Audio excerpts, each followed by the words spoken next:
When I called to ask when the wedding was, she said, "We already got married, Mom. We only invited people who really matter. Just send the beach house keys and stop being so dramatic." I just smiled and hung up. 3 days later, I left a wedding gift at their door that made her husband scream nonstop. If you're watching this, subscribe and let me know where you're watching from. Let me tell you how we got here, because this story didn't start with that phone call. It started 2 years ago when my daughter Madison brought home Trevor for the first time. I'm Carol, 65 years old, and until 3 days ago, I thought I knew my daughter. We used to talk every day. She'd call during her lunch break and we'd chat about everything and nothing work gossip. The latest Netflix series, her dating disasters. When she met Trevor, I was genuinely happy for her. She deserved someone who appreciated her brilliant mind and kind heart. "Mom, he's different." She'd said that first night, practically glowing. "He really gets me." I'd prepared my famous lasagna, the one Madison had been requesting since she was 12. Trevor arrived in an expensive suit, carrying roses and compliments about my home. He was handsome in that polished way that usually made me suspicious. But Madison was so happy I pushed my doubts aside. During dinner, he asked thoughtful questions about my nursing career and seemed genuinely interested in my stories. He complimented the lasagna, helped clear the table, and even offered to do dishes. Perfect gentleman behavior that should have been charming but felt somehow rehearsed. "Your mother raised an amazing daughter," he told me as he hugged me goodbye. "You must be so proud." I was proud. Madison had a successful marketing career, owned her own condo, and had never needed to rely on anyone for anything. She was independent, strong-willed, and confident, everything I'd raised her to be. But that night,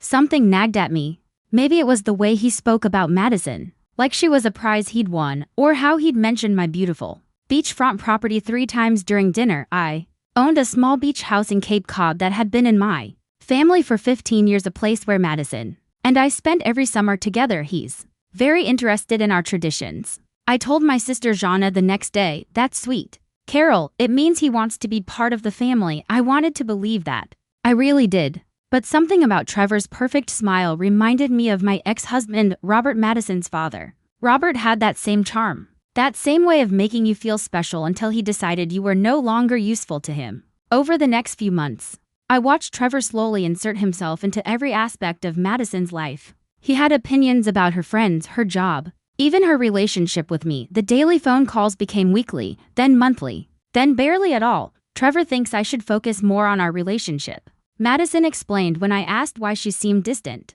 "He says successful couples prioritize each other." That should have been my first red flag. But I told myself I was being overprotective. Madison was 28, perfectly capable of making her own decisions. If she was happy, I should be happy for her. But then came the engagement party I wasn't invited to. I found out about Madison's engagement the same way strangers did, through Facebook. A photo of her left hand wearing a massive diamond ring with the caption, "He asked." I said yes. "Can't wait to start our forever together." 53 likes and counting. Comments from friends and co-workers congratulating her. Not one of them asking where her mother was, because most of them had probably assumed I already knew. I stared at that photo for 10 minutes. My coffee growing cold as I tried to process what I was seeing. My daughter was engaged and I'd learned about it from social media. I called her immediately. "Oh my God, Mom, I'm so sorry." Madison's voice was breathless, excited. "It just happened last night and we were so caught up in the moment. Trevor surprised me at our favorite restaurant and then we went back to his place and called his parents. And it got so late and I was going to call you this morning." I swear, "Congratulations, sweetheart." I forced warmth into my voice. "Tell me everything," and she did. For 20 minutes, she gushed about the proposal, the ring, how romantic it all was, how Trevor's parents had immediately started planning an engagement party at their country club, how they were thinking of a spring wedding. "When's the engagement party?" I asked. There was a pause. "Next Saturday. It's going to be small, just immediate family and a few close friends." "Should I plan to drive down Friday night?" Another pause. Longer this time. "Mom, about that. Trevor's family has very specific ideas about these events. His mother is quite traditional and she's planned everything according to their customs." I felt something cold settle in my stomach. "What does that mean, Madison?" "It means, well, it's really just for Trevor's side of the family and a few of our couple friends. It's not that you're not important. It's just that they have this way of doing things and Trevor thinks it's better if we respect that." Trevor thinks. Everything had become about what Trevor thinks. "I see." I kept my voice carefully neutral. "And what do you think?" "I think Trevor knows his family better than I do. And I want to start off on the right foot with them. You understand, right?" We'll do something special, just the three of us soon. That was 6 months ago. We never did anything special, just the three of us. In fact, I'd only seen Trevor twice since then. And both times, he'd been polite but distant, like I was Madison's elderly aunt he had to tolerate rather than her mother, the woman who'd raised her alone after her father abandoned us when she was 8. The wedding planning happened around me, not with me. Madison would mention details in passing. They'd found a venue, booked a photographer, chosen flowers. But when I offered to help or asked about specific plans, I was met with vague responses about how Trevor's handling most of it, or his mother has connections. 3 months ago, I asked about the date so I could plan time off from my part-time job at the local library. We're thinking early October, Madison said. Probably the second weekend. Trevor's researching venues. That sounds lovely. October in New England is beautiful. Are you thinking of having it at the beach house? I could. Oh no, Mom, Trevor wants something more elegant, more sophisticated than a backyard beach wedding. The dismissal stung more than I expected. Madison had always loved our beach house. As a child, she declared she wanted to get married there someday, barefoot in the sand with fairy lights strung between the dunes. Of course, I said. Whatever makes you happy, but I wasn't invited to the venue tours. I wasn't asked about the guest list. I wasn't included in the dress shopping trips that Madison posted about on Instagram. Her future mother-in-law beaming beside her in every photo. I was becoming a spectator in my own daughter's life. The final blow came exactly 2 weeks ago. Madison called while I was reorganizing my linen closet, a mundane Tuesday evening task that would be forever marked in my memory as the moment everything changed. Mom, I need to ask you about something and I need you to be cool about it. Nothing good ever followed that phrase. But I took a deep breath and sat down on my bed. What is it, sweetheart? Trevor's been doing some research about family dynamics and healthy boundaries in marriage. He thinks it's really important that we establish our independence as a couple. From the very beginning, I felt that familiar chill. What kind of independence? Well, he pointed out that I've been relying on you emotionally for most of my life, like calling you when I'm stressed or upset instead of working through things with my partner. He thinks that might create problems in our marriage. Madison, talking to your mother when you're upset isn't unhealthy. It's normal, but is it? Trevor showed me some articles about women who prioritize their mothers over their husbands, and how that destroys marriages. I don't want to be that wife, Mom. I closed my eyes, recognizing the manipulation for what it was. Trevor was isolating Madison from her support system and making her believe it was for her own good. What does this mean practically? I asked, though I was afraid of the answer. It means we need to establish some boundaries, less frequent contact, more space for Trevor and me to build our own traditions. And she hesitated. Trevor thinks it would be healthier if we spent the holidays with his family this year, just to break the pattern of dependence. The holidays. We'd spent every Christmas together since Robert left. It was our tradition, our time. Madison would drive up from Boston on Christmas Eve and we'd stay in our pajamas until noon, drinking hot chocolate and opening presents like she was still 12 years old. I see. My voice sounded strange, distant. Anything else? Actually, yes. Trevor thinks the beach house situation is complicated. What about the beach house? Well, you know, I've always assumed I'd inherit it someday. But Trevor pointed out that puts a lot of pressure on our relationship, like he feels like he can never truly relax there because it's not really ours. It's yours. And if something happened between us and you, we'd lose our vacation spot.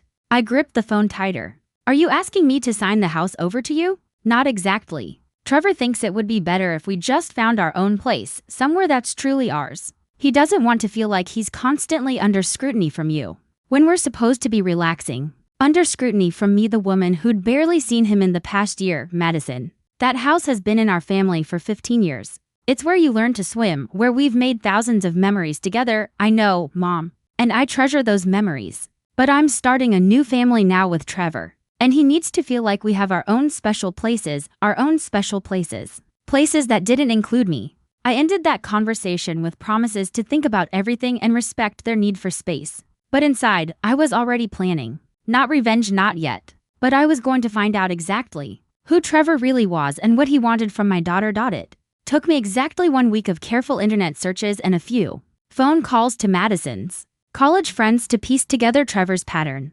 Madison wasn't his first wealthy, naive girlfriend. There was Emma, whose family owned a successful restaurant chain. She'd also been isolated from her family before their wedding was called off, when her father discovered Trevor's gambling debts. And before Emma, there was Sarah, whose trust fund Trevor had tried to access before her brothers intervened. Trevor Morrison wasn't just controlling. He was a predator who specialized in intelligent, successful women with family money. And Madison with her successful career and expectation of inheriting valuable beachfront property was his latest mark. That's when I started planning my wedding gift. The phone call that changed everything came 3 days ago on a Wednesday morning while I was deadheading my roses. Madison's name appeared on my phone screen, and for a split second I felt that old surge of joy, before remembering how things stood between us now. Hi? Mom, her voice was different, flat, mechanical. Hello, sweetheart. How are you?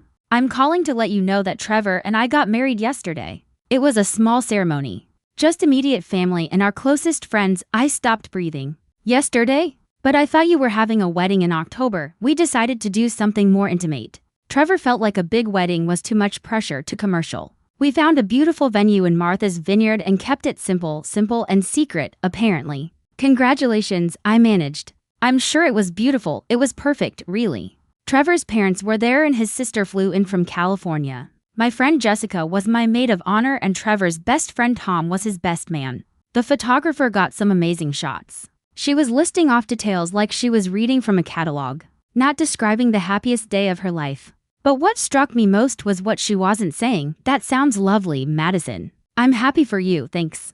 Oh, and Mom, Trevor and I were wondering if you could send us the keys to the beach house. We're thinking of spending our honeymoon there since we didn't have time to plan a proper trip. There it was. The real reason for the call. Not to share her joy with her mother. Not to include me in this major life milestone. But to ask for the keys to property they'd already decided should be theirs. The keys to the beach house, I repeated slowly, right? Trevor's really excited to see it. I've told him so much about it over the years. He's particularly interested in the renovations you've done and the property value appreciation. Property value appreciation. How romantic, Madison, when you say you got married yesterday. Do you mean you had a ceremony or do you mean you're legally married? Both. We got the license last week and had the ceremony yesterday. Why, just clarifying. And you didn't think to invite your mother to your wedding? There was a pause. Mom, please don't make this dramatic. It was Trevor's decision to keep it small and honestly. After everything we talked about regarding boundaries, I thought you'd understand. I understand perfectly, and I did. I understood that my daughter had married a man who had convinced her that excluding her own mother from her wedding was healthy. I understood that Trevor had succeeded in his plan to isolate Madison from the one person who might have protected her from him. So you'll send the keys. We're hoping to drive up this Friday, of course, sweetheart.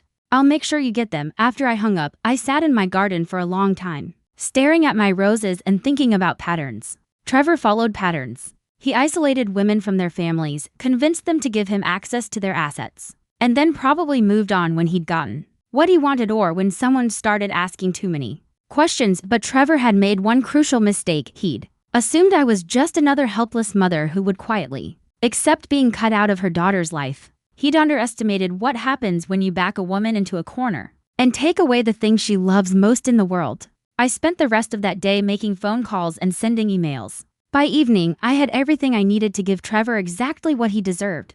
Not revenge, really justice. The wedding gift I was planning would be far more valuable than anything Madison might find on her registry. It would be the gift of truth. I've always believed that the best gifts are the ones that keep on giving. So when I drove to Madison and Trevor's apartment that Friday morning, I made sure my wedding present would provide lasting memories. The package was beautifully wrapped in silver paper with an elegant white bow. Inside was a leather portfolio containing several items I'd spent the past 72 hours carefully assembling. Trevor was going to love learning about his new family connections. I left it outside their door with a note: "Congratulations on your marriage. Every new husband should know about his wife's family history. With love, Carol." Then I went home and waited. The call came at 2:17 p.m. Madison's number. But Trevor's voice, and he was screaming, "What the hell is wrong with you, you crazy old witch? How dare you send us this garbage?" I set down my teacup gently. "Hello, Trevor. I take it you opened your wedding gift. This isn't funny. This is harassment. I'm calling the police. I'm confused, dear. What exactly would you report? That your mother-in-law gave you a wedding gift containing public records and newspaper articles?" In the background, I could hear Madison crying. "Trevor, calm down. Let me talk to her. No, this woman is insane. She's trying to ruin our marriage before it even starts." I couldn't help but smile. "Trevor, surely you're not upset about me sharing some interesting family history. I thought you'd appreciate knowing about the connections between our families." The truth was, I'd discovered something absolutely fascinating during my research into Trevor's background. It turns out Trevor's grandfather, William Morrison, had been involved in a rather significant business dealing with my late husband, Robert, back in 1987, a real estate development deal that had gone very, very badly. The documents I'd included in the wedding gift told the complete story, how William Morrison and Robert had been partners in a shopping center development project, how Morrison had systematically embezzled funds from their joint accounts, how Robert had lost nearly everything including his first marriage because of Morrison's theft, how Morrison had fled to Florida with over $2 million, leaving Robert bankrupt and facing lawsuits from investors. But that wasn't the most interesting part. The most interesting part was what I'd discovered in the final newspaper article from 1993. William Morrison had died in a car accident, but not before confessing on his deathbed to his grandson Trevor about the money he'd stolen and hidden in various accounts. Money that Trevor had been quietly accessing for years. Money that had funded his lifestyle, his expensive clothes, his ability to woo women like Madison without holding down a real job. Money that legally belonged to Robert's estate, which, since Robert had died 3 years ago, now belonged to his only heir, Madison. Trevor, I said calmly into the phone. I also included some contact information for the law firm that handled Robert's estate. They're very interested in speaking with you about those offshore accounts your grandfather mentioned in his confession. Apparently, there's quite a bit of money that rightfully belongs to Madison. The screaming stopped abruptly. You're lying, he said, but his voice had changed. The rage was gone, replaced by something that sounded distinctly like panic. I never lie, dear. I'm a retired nurse. We're trained to be very precise about facts. But don't take my word for it. I'm sure your grandfather's lawyer in Miami will remember you. Mr. Rodriguez has been very helpful in tracking down the paper trail. I heard Madison in the background asking what was happening, what money I was talking about. Oh, and Trevor, the beach house keys are in the portfolio too. Consider it my wedding gift to both of you. I'm sure you'll find it very relaxing to discuss your family's financial history while enjoying the ocean views. Then I hung up and poured myself another cup of tea. The next few hours were going to be very interesting indeed. Madison called me at 6:30 that evening. Her voice was hoarse from crying and I could hear Trevor shouting in the background, Mom, what did you do? I was sitting on my porch watching the sunset and feeling more peaceful than I had in months. I gave you both a wedding gift, sweetheart. Did you read through everything? I read enough. Trevor says it's all lies, that you're trying to break us up. What do you think? Madison, I asked. There was a long pause. I think I need you to explain some things. Trevor's grandfather really stole money from Dad. $2.3 million, according to the bank records. Your father spent years trying to recover it, but William Morrison disappeared. The stress of it contributed to your father leaving us when you were 8. He couldn't handle the financial ruin or the legal battles. Another pause. And Trevor knew about this money? I could hear Trevor's voice getting closer to the phone. His words muffled but clearly furious. The deathbed confession suggests he did, yes. The private investigator I hired found records of Trevor accessing several of those accounts. Over the past 5 years, he's been living off money that legally belonged to your father's estate. That's impossible. Trevor has a consulting business. He told me he specializes in investment strategies for high net worth individuals. My heart broke a little for her. Madison, when's the last time you saw Trevor actually work? When's the last time he had a client meeting or took a business call or showed you a contract? Silence. In the background, I could hear Trevor demanding that Madison hang up the phone. The law firm wants to meet with you, sweetheart. As Robert's heir, you have a legal claim to that money plus interest. They estimate it's worth nearly $4 million now. $4 million?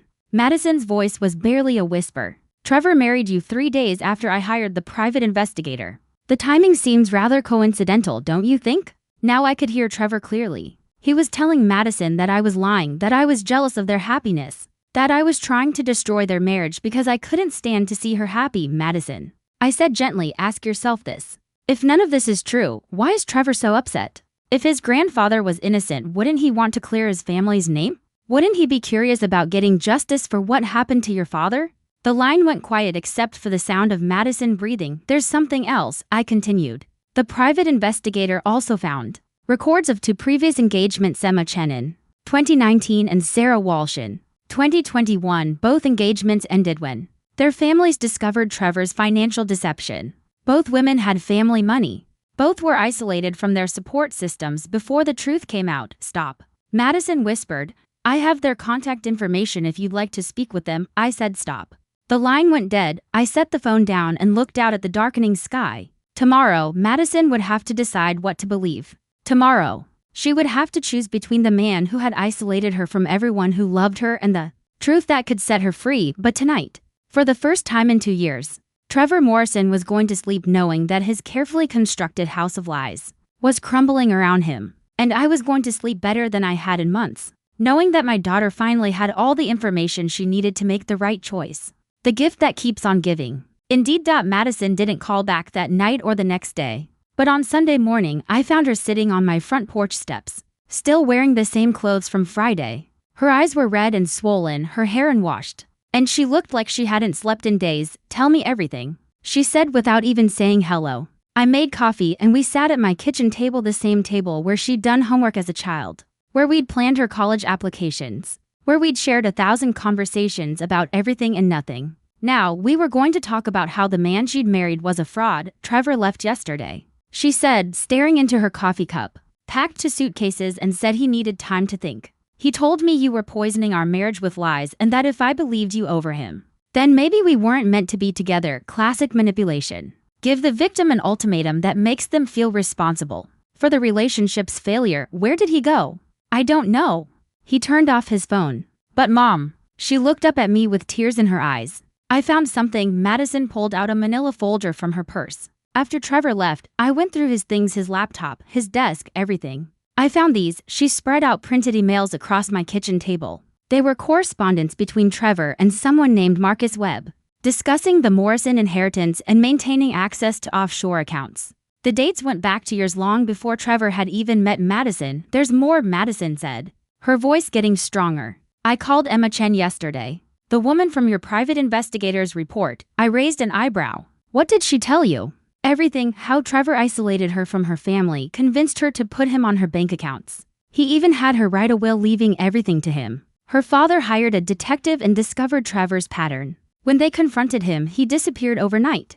Madison pulled out her phone and showed me a text message thread. "Emma put me in touch with Sarah Walsh, too. Same story, Mom, exact same pattern. He finds successful women with family money, charms them, isolates them from their support systems, and then gains access to their assets." I reached across and squeezed her hand. "I'm so sorry, sweetheart. Don't apologize. You tried to warn me and I chose not to listen. I chose to believe a man I'd known for 2 years over the mother who raised me." She wiped her eyes with the back of her hand. "Emma told me something else," she said. "Trevor actually researched us before he even accidentally met me at that coffee shop. He knew about the beach house, knew about Dad's financial troubles, knew about you being a widow, the coffee shop meeting." Madison had always thought it was fate that she'd literally bumped into Trevor, spilling coffee on his expensive shirt, leading to their first conversation. Turns out fate had nothing to do with it. "What are you going to do?" I asked. Madison looked at me with an expression I hadn't seen since she was 12 years old and had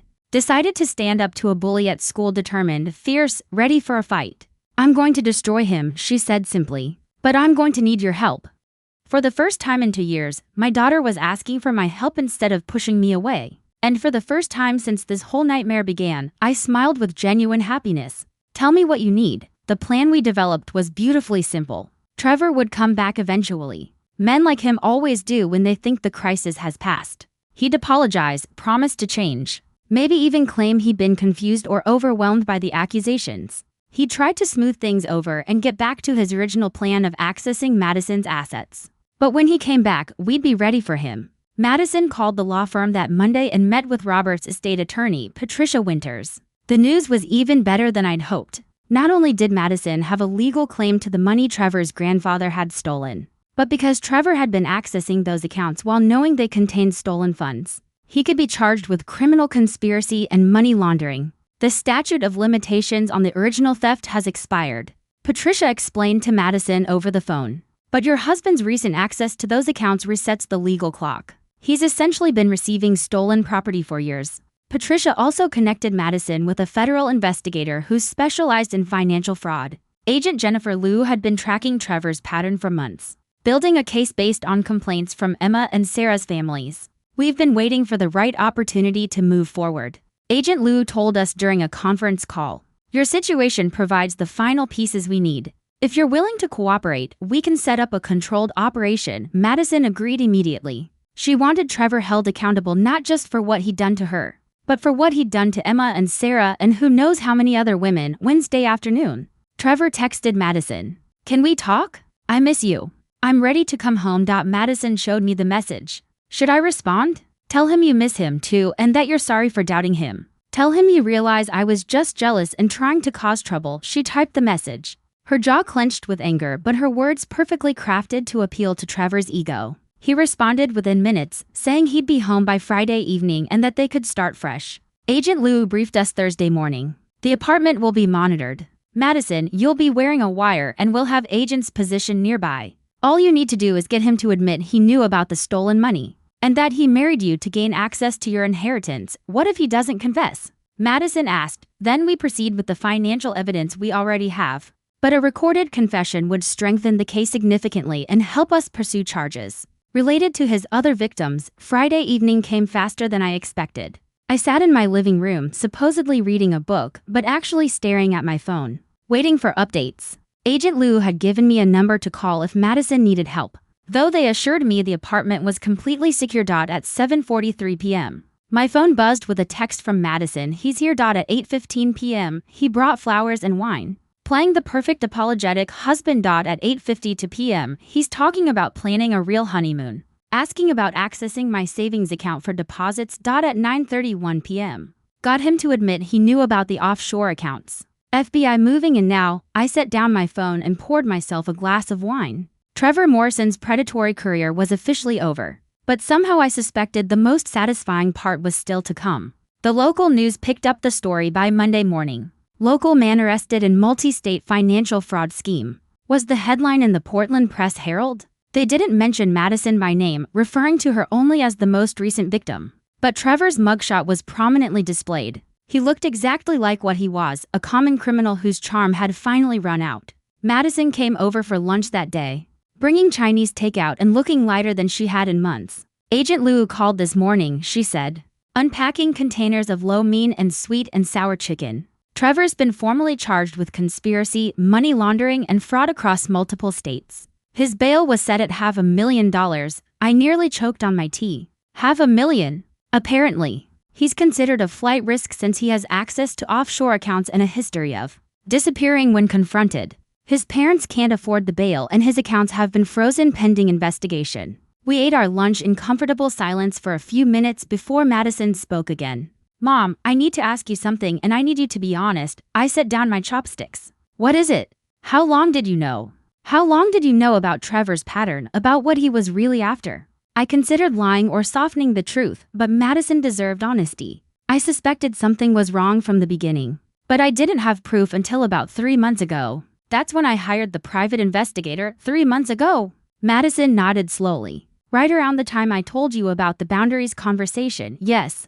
And you didn't try to warn me directly because you knew I wouldn't believe you. I met her eyes. Would you have? She shook her head. No, I would have thought you were jealous or trying to interfere. Trevor had me so convinced that you were the problem. She paused, playing with her noodles. How did you know to look into his grandfather's background? I recognized the name Morrison from your father's old papers. When I realized the connection, I knew there had to be more to the story. Madison was quiet for a long time. When she finally spoke, her voice was small and sad. I was so mean to you, Mom. I said terrible things. I excluded you from my own wedding because he convinced me it was healthy, Madison. No, let me finish. I chose a man I'd known for 2 years over the mother who sacrificed everything to raise me alone. I believed his version of what family should look like instead of trusting my own experience. I'm so ashamed. I reached across the table and took her hand. You were manipulated by an expert predator. That's not your fault, but I should have seen through him. I'm smart, educated, successful. How did I fall for it?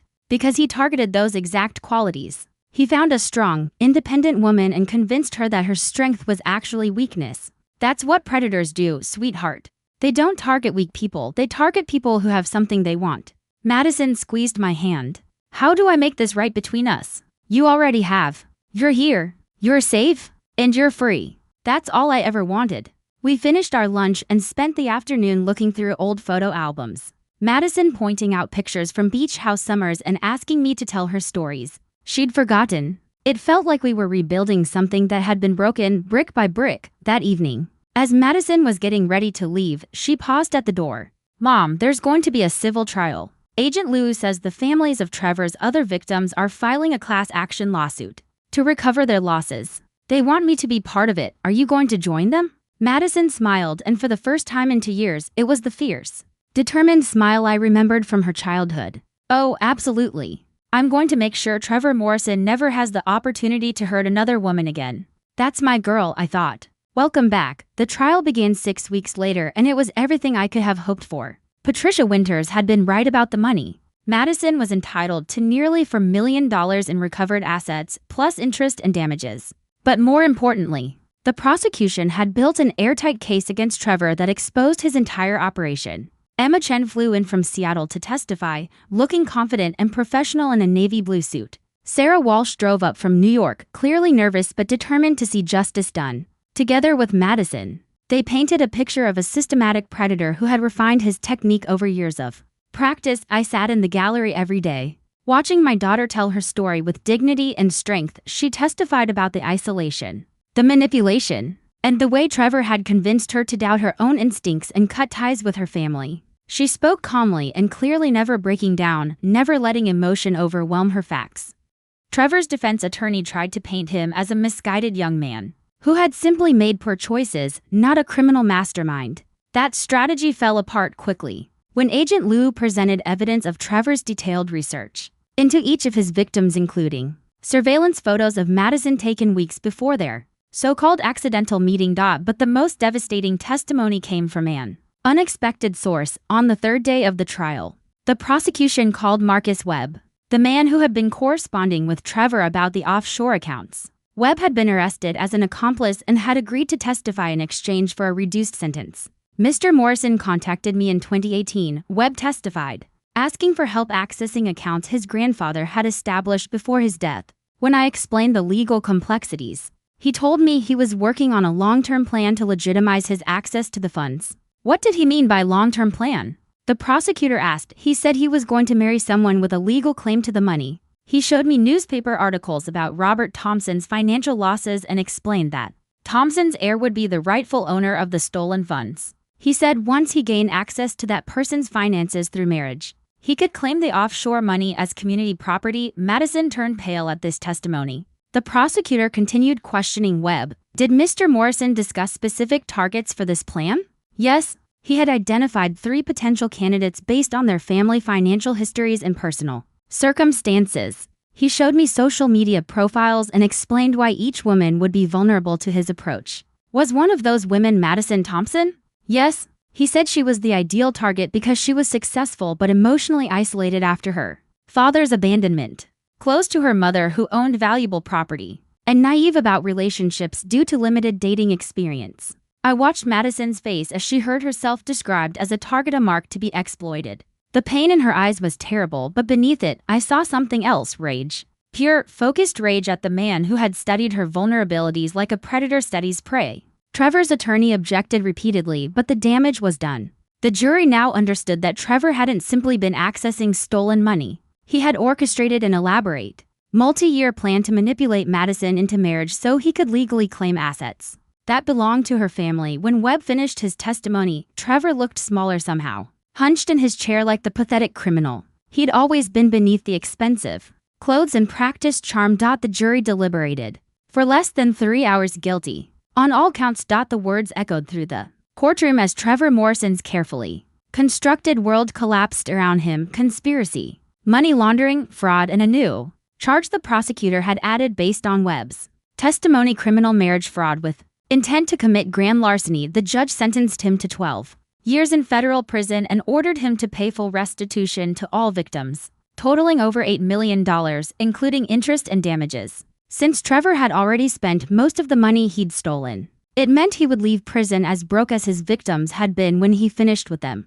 Madison testified again during the sentencing hearing, delivering a victim impact statement that left half the courtroom in tears. Trevor Morrison didn't just steal money from me, she said, looking directly at him as he sat shackled at the defendant's table. He stole 2 years of my life, my relationship with my mother, my ability to trust my own judgment, and my faith in love itself. He convinced me that the people who truly cared about me were the enemy, while he was systematically planning to rob me blind. She paused, gathering herself then continued with steel in her voice. But here's what Trevor didn't understand about the women he targeted. We're not weak. We're not victims waiting to happen. We're strong, intelligent women who were temporarily deceived by an expert liar. And when we discovered the truth, we didn't just walk away, we fought back together. Trevor kept his eyes down during Madison's statement.